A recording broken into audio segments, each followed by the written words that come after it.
민주당의 새 원내 사령탑 어떻게 평가하십니까?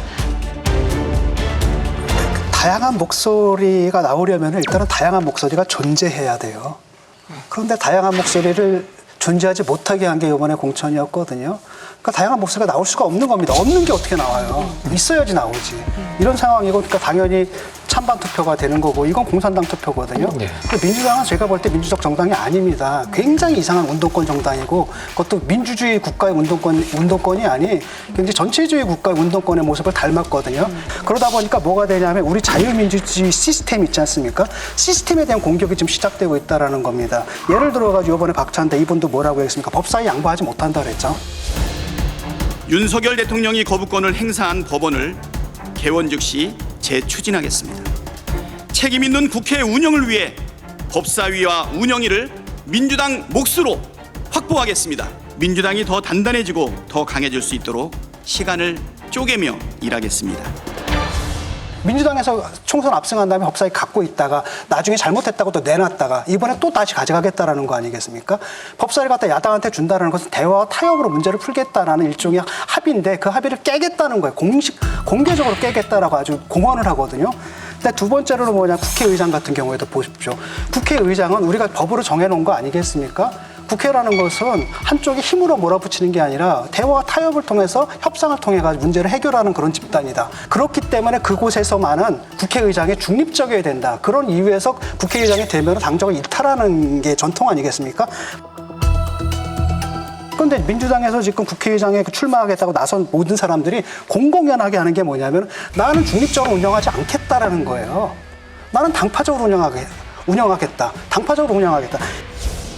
2016년 탄핵 당시에도 거국 중립 내각을 하자 대통령 박근혜를 내치에서 손떼게 하고 국회 추천 총리를 하자 당시 당대표였던 저는 단호하게 거부하고 탄핵 준비를 했었습니다.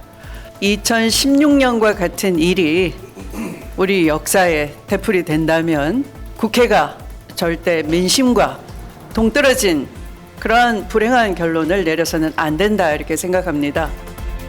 민주당에게 맡겨놨더니 제대로 하는 국회를 만드는구나 이런 느낌이 들어야 그 다음에 행정 권력까지 제대로 다 맡을 수 있다. 지금까지 보여줬던 국회의장의 그런 모습이 아니라 민주주의에 대한 단호한 태도.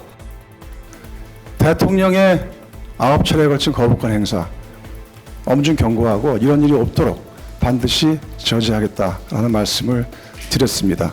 필요하다면 헌법도 개정해야 된다고 생각을 합니다. 상권 분립 체계 하에서 이 법부가 행정부로부터 끊임없이 무시당하고 국회의원들 압수수색 체포될까 걱정되는데 그런 상황에서 국회가 국회의장 제 몫을 못 냈습니다. 분명히 역할을 해내겠습니다. 가장 중요한 건 우리 당원들이 민주당이 다수당이 된 그 효능감을 보여줄 수 있게 잘 하도록 하겠습니다.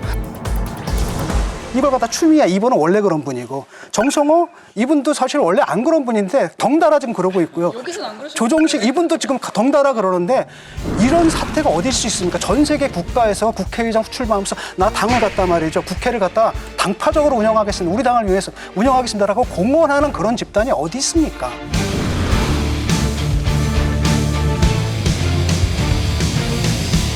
그래서 박지원 의원님이 국회의장 출마하셨어야 되는데 그러면 중립적으로 운영하신다고 얘기하셨을 것 같은데 만약 출마하셨었으면 당의 입장을 충실히 반영하는 국회의장이 되겠다 그렇게 말씀하셨을 거예요? 저도 그것을 언론 인터뷰를 통해서 지적은 했어요. 국회의장은 중립성을 요구하고 있다. 그렇기 때문에 당적을 이탈하지 않느냐. 그러나 민주당 입장으로서는 그래요. 180석 의석을 지금 현재 준 국회가 특검 같은 것에 윤석열 대통령이 거부권 행사를 하더라도 뭘 했느냐. 강간도 불공개 같은 아무런 조치도 못하고 있었기 때문에 이번 192석의 범야권 세력이 이루어졌으면 개혁하고 할 수 있는 일을 해라 하는 국민들의 요구를 받아들이기 위해서는 역시 법사위원장이나 운영위원장은 민주당이 가져야 된다. 제가 밖에서 보는 이 현재 민주당, 민주주의하고 너무 거리가 있어 보입니다. 한마디로 이재명에 의한 이재명을 위한 정당, 한마디로 이재명의 개인 사당 같은 그런 느낌을 줍니다. 그래서 이재명 대표가 민주당에 행사하는 그 영향력과 윤석열 대통령이 우리 국민의힘에서 행사하는 영향력을 비교해보면 어디가 더 커요? 이쪽이 훨씬 큽니다. 민주당 이재명 대표가 더 크고 이게 더 현실이다. 야당이 훨씬 더 독점 체제가 강하다. 그 예 중에 하나가 박지원 당선인이 과거 이제 조국 혁신당 명예당원이다 이런 발언을 하셨다가 문매를 맞으셨잖아요. 지금 원장님 말씀 들으니까 저희하고 저 조국혁신당하고 거의 정세 인식이나 똑같은 것 같아서요. 나중에 저희 명예당원으로 좀 괜찮으신가요? 모셔야 되지 않을까. 저한테 네, 명예당원 좋습니다. 허락하신 나는 이 건가요? 자리에서 분명히 말씀드리지만 오늘 굉장히 많은 공격받으실 것 같은데. 폭넓게 봐야 돼요. 폭넓게.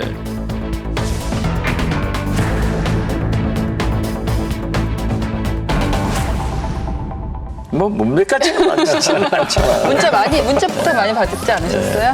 많이 받았죠. 예. 더민주 전국혁신회의 같은 경우에도 전당대회를 어떻게든 뭐 준비를 하거나 영향을 미칠 수밖에 없는데 더민주 혁신회의가 개최한 총선 평가 간담회에 당선인과 낙선인 수십 명이 참석했습니다. 지난해 6월 출범한 강성 친명 원외 조직 더민주 혁신회의는 이번 총선에서 당선인 31명을 배출하며 당내 최대 개파로 떠올랐는데 이재명 대표 체포동의안 국면에서 비명계 의원들을 비판하는 등 존재감을 키워왔습니다. 저는 더민주혁신회의를 잘 몰랐는데 이번에 보니까 많은 당선이 됐더라고요.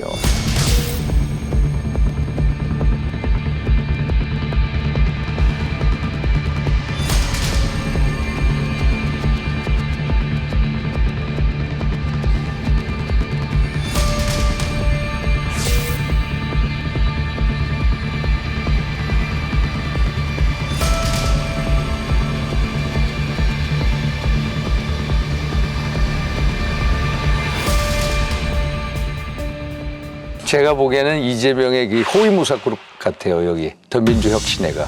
안 그렇습니까? 이재명의 호위무사 그룹. 그래서 처음 알았어요. 그런데 어떻게 됐든 만약 김대중 대통령이었으면 저런 당내 모임을 용인했을까? 어땠을까요? 용인하지 않죠. 역대 대통령들이 당내 사적인 모임을 자제하라고 금지령 내리는 대통령들이 많아요. 22대 국회에서 여야 강대강 대치가 예상되는 가운데 윤석열 대통령이 영수회담에 이어서 기자회견을 추진 중인 것으로 알려졌습니다. 이번 취임 2주년 기자회견에서 윤 대통령이 국민이 듣고 싶어하는 내용을 이야기할지 관심이 쏠리고 있는데요. 저는 질문을 드리고 싶은 게 이제 김규환 실장님, 진중권 교수님께는 기자회견장에서 기자라면 나는 이런 걸 묻겠다. 있을까요? 저는 한동훈 비대위원장이 그렇게 미우세요? 그가 물어보고 싶어요. 그렇게 미우세요? 그가 물어보고 싶어요. 진 교수님은요? 아니 저는 특검법 왜 안 받는지 특히 딴 건 몰라도 최상병 특검 같은 경우에는 그 국민들이 원하니까 좀 받아줄 수 있지 않습니까? 라고 한다면 이런 것 정도 받을 수 있는데 왜 안 받으시는지요?